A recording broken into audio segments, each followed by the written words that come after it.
Բարև ձեզ, եթերում օրվա ամփոփումն է, ձեզ հետ է Արփինե Նավասարդյանը։ 19:00 դրությամբ առանձնացրել ենք հետևյալ լուրերը։ Պատիվ ունեմ խմբակցության հայրենական մեծ պատերազմի 80-ամյակի առիթով հայտարարության նախագիծը չընդգրկվեց ազգային ժողովի լիագումար նիստերի օրակարգ խորհրդարանական մեծամասնություն քաղաքացիական պայմանագիրը դեմ քվեարկեց։ Նախագիծը գլխադասային հանձնաժողովում եւս բացասական եզրակացություն էր ստացել։ Նախագծի հեղինակի Տիգրան Աբրահամյանի կարծիքով հանձնաժողովում նախագիծը քննարկվեց աշխարհաքաղաքական շահերի բախման, փաստերի խեղաթյուրման եւ թեմայից չբխող երկրորդական մեկնաբանություններով։ Շրջանառության մեջ դնելուց առաջին իսկ փուլից իշխանությունը ամեն ինչ արել է այն ներկայացնելու որպես աշխարհաքաղաքական տարբեր բախումների ենթակա թեմաների համատեքստում։ Անդադ փորձել են այս թեման տանել մեկ Միացյալ Նահանգների, մեկ Ռուսաստանի, մեկ եվրոպական ուղղությամբ ու անհասկանալի անթեր շարժեր են իրականացել։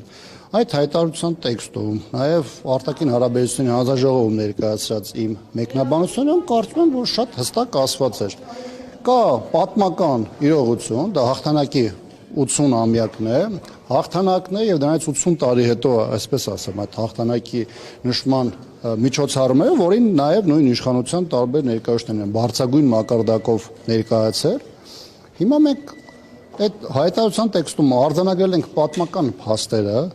որոշակի ինստիտուցիոնալ կապ ենք տվել անցյալի եւ ներկայի միջև, արձանագրումներ են կարել հայ ժողովրդի վիթխարի մասնակցությունը հայնական պատերազմում եւ առասարակ ֆաշիզմի եւ նացիզմի դեմ տարած հաղթանակում, ընդ որում ոչ միայն սովետական Հայաստանում ապրող հայերի մասին է խոսքը, այլ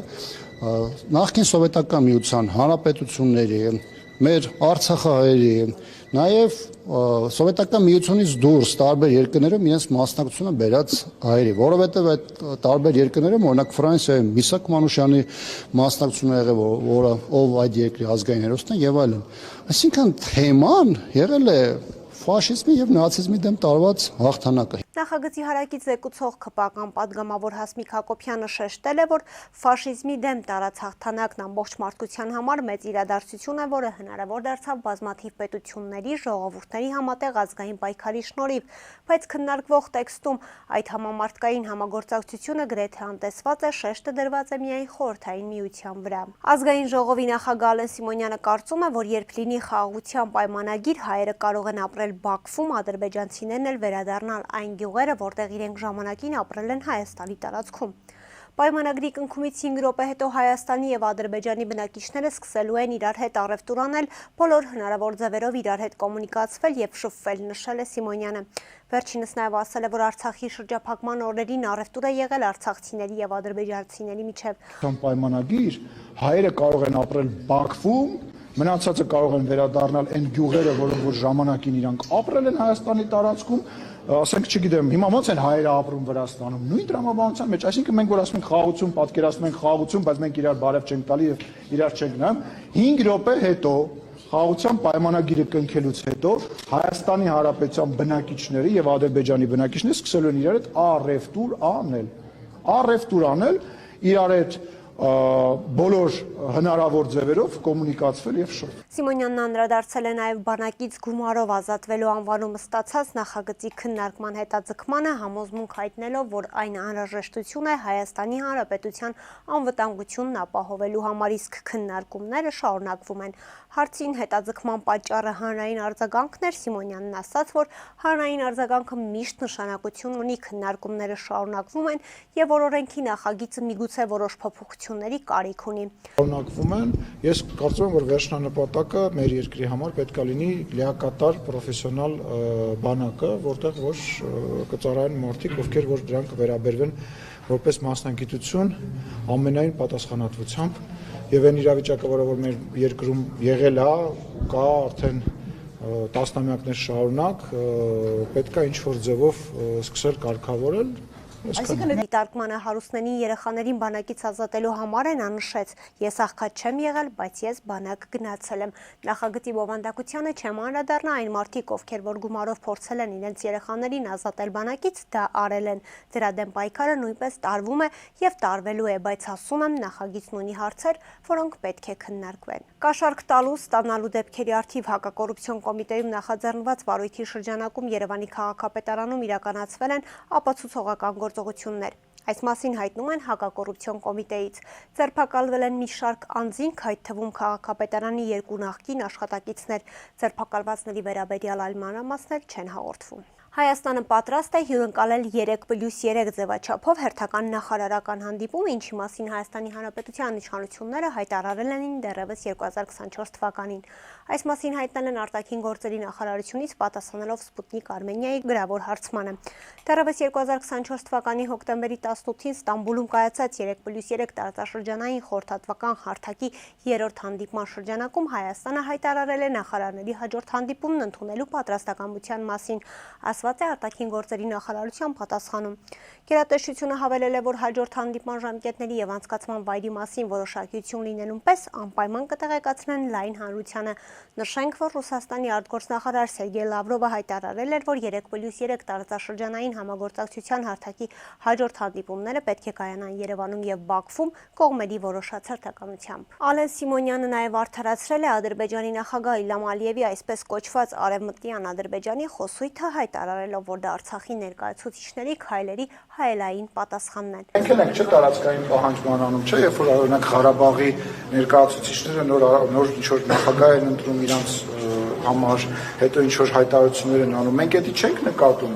բայց դրանի պատասխան Ադրբեջանի արած քայլերը, ասում ենք, տեսակ ինչ ասեք։ Դիտարկմանը մինչև Արցախի խորհրդարանի նախագահի ընտրությունն էլ այդ արևմտյան Ադրբեջան արտահայտությունները կային, այսինքն 2 տարի առաջ է դա արել, Սիմոնյանն արձագանքեց. Ոչ, խնդիրը կայանում է նրանում, որ ինքը փորձում է ու մշտապես փորձելու է նույն բաները, ինչ իր ընկալմամբ արել ենք մենք, անի մեր հետ։ Հիշեցնենք, որ այսպես կոչված արևմտյան Ադրբեջանի խոսույթը Բաքուն օրակարգ բերեց 2022-ի դեկտեմբերին, այն բանից հետո, երբ Նիկոլ Փաշինյանը Պրահայում Արցախը ճանաչեց Ադրբեջանի կազմում։ Պարտադիր զինվորական ծառայությունից, ինչպես նաև վարժական հավաքներից խուսափողների թիվը աճել է, ինչի պատճառով էլ կառավարությունը առաջարկում է խստացնել քրեական օրենսգրքով նախատեսված պատժաչափերը։ Արդարադատության փոխնախարար Գևորգ Քոչարյանն այսօր թվեր ներկայացրեց խորհրդարանում, նշելով, որ եթե 2023-ին զինվորական ծառայությունից եւ վարժական հավաքներից խուսափելու դեպքերով նախաձեռնել էր շուրջ 1500 քրեական վարույթ, ապա 2024-ին այն աճել է հասնելով շուրջ 1800-ի։ Սա վկայում է քրեական քաղաքականության վերանայման եւ հիշտյալ արարքը կատարած անձանց նկատմամբ պատժողական ավելի խիստ քաղաքականության վարման անհրաժեշտության մասին, նշեց փոխնախարարը, հաշվի առնելով ստեղծված իրավիճակը, կառավարությունը նոր նախագծով առաջարկում է քրեական օրենսգրքով զինվորական ծառայությունից խուսափելու համար նախատեսված 2-ից 5 տարի ազատազրկման ժամկետը դարձնել 3-ից 6 տարի։ Վարժական հավաքներից խուսափելու դեպքում էլ գործող առավելագույն 20-ապատիկ տուգանքը դարձնել 30-ապատիկ, իսկ ազատագրման ժամկետը 2-ից դարձնել 1-ից 3 տարի ժամկետով։ Անվտանգության խորհրդի քարտուղար Արմեն Գրիգորյանն այսօր ընդունել է Կատարի պետության արտաքին գործերի նախարարության պետնախարար Մուհամմադ բին Աբդուլազիզ Ալ-Խուլեյֆիին։ Այս մասին հայտնում են Անվտանգության խորհրդի քարտուղարի գրասենյակից։ Անվտանգության խորհրդի քարտուղարը ողջունել է պետնախարարի այցը Հայաստան եւ կարևորել ակտիվացած երկկողմ փոխայցելությունները։ Հանդիպման ընթացքում զրուցակիցներն ընդգծել են Հայաստան-Կատար հարաբերությունների բարեկամական բնույթը եւ վերահաստատել երկկողմ համագործակցության օրակարգն առաջ մղելու պատրաստակամությունը։ Պետնախարարը շեշտել է Կատարի պետության պատրաստակամությունը նպաստելու տարբեր ոլորտներում համագործակցության ընդլայնմանը։ Այսօր մայիսի 27-ին խոշոր ավտովթար է տեղի ունեցել Երևանում։ Բագրատունյաց Չեխով փողոցների խաչմերուկում դեռևս անհայտ հանգամանքներում բախվել են Range Rover եւ շտաբօգնության ավտոմեքենաները։ Բախման հետևանքով ըստ նախնական տեղեկությունների կան վիրավորներ 3 կամ 4,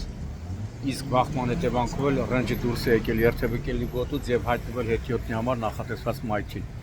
Արտակարգ դեպք է տեղի ունեցել նաեւ Արաբկիր վարչական շրջանում։ Քոչար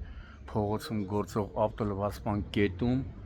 դեռևս անհայտ հանգամանքներում ավտոմեքենան BMW Magnus-ի ավտոմեքենան առաջ է ընթացել, կոտրել ավտոլվացման կետի կարելի ասել պատուհանը եւ մոտ 4 մետր բարձրությունից գլխի վայր հայտնվել ահա այս հատվածում, այս վիճակում։